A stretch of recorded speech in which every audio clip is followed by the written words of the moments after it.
உள்ளம் பலவீனமா இருந்தா பழிக்கு பழி வாங்குவாங்க. உள்ள பலவீனமா இருக்குதுன்னா பழிக்கு பழி வாங்குவாங்க.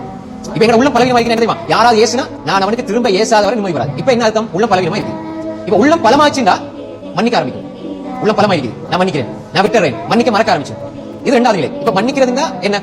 பலவீனமான நிலை. நல்லா உள்ள பலவீனமா இருந்தா பழிக்கு பழி வாங்கும். அப்படின்னா என்ன பழிக்கு பழி வாங்குறா? அதுல மனசு நிம்மதி இருக்காது. ரெண்டாவது நிலை என்னன்னா உள்ளம் பலமா இருக்கு. பலமா இருந்தா என்ன செய்யும் என்றால் அது மன்னிக்கும், மறந்துடும். இந்த நிலையும் கொஞ்சம் கவலை ஏற்படுத்தும். எப்படி?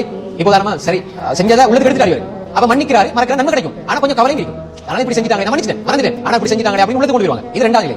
எப்போ உங்களோட உள்ளம் முதிர்ச்சி அடையுமோ, ரெண்டாவது பலம், மூன்றாவது அதாவது முதிர்ச்சி அடைகிறது. மெச்சுவர்னு சொல்லுவேன். முதிர்ச்சி அடைந்து விட்டால், நீ முதிர்ச்சி அடைந்தோன்னு சொல்லுவாங்க. முதிர்ச்சி அடைந்தால் அது சில விடயங்களை பொருட்படுத்தாது, கண்டுகொள்ளாது. கண்டுகொள்ளாம அப்படி கடந்து போகுது. அது எனக்கு உங்களுக்கு தான் இவ்வளவு சொல்லிக்கிறேன், எனக்கு சொன்னாரு. சரி அப்படி போயிடுவாங்க. அவங்க அதை பத்தி யோசிக்க மாட்டாங்க. ஏன்னா அவங்களோட போக்கஸ், அவங்களோட எல்லாமே அவங்களுக்கு தேவையானது மட்டும் தான் இருக்கும். யார் என்ன பத்தி எதை சொன்னாலும் என்னிடம் இருப்பதில் எதுவும் கூட போறதில்லை, குறைய போறதில்லை. கண்ணியத்துக்கு பொறுப்பானவன் அல்லாஹ், இழிவுக்கு பொறுப்பானவன் அல்லாஹ். நாடினவர்களை கண்ணியப்படுத்துவான், நாடியவர்களை இழிவுபடுத்துவான். உலகமே சேர்ந்து இழிவுபடுத்த நினைத்தாலும் அல்லாஹ் கண்ணியப்படுத்த நினைத்தால் இந்த உலகத்தால் இழிவுபடுத்த முடியாது.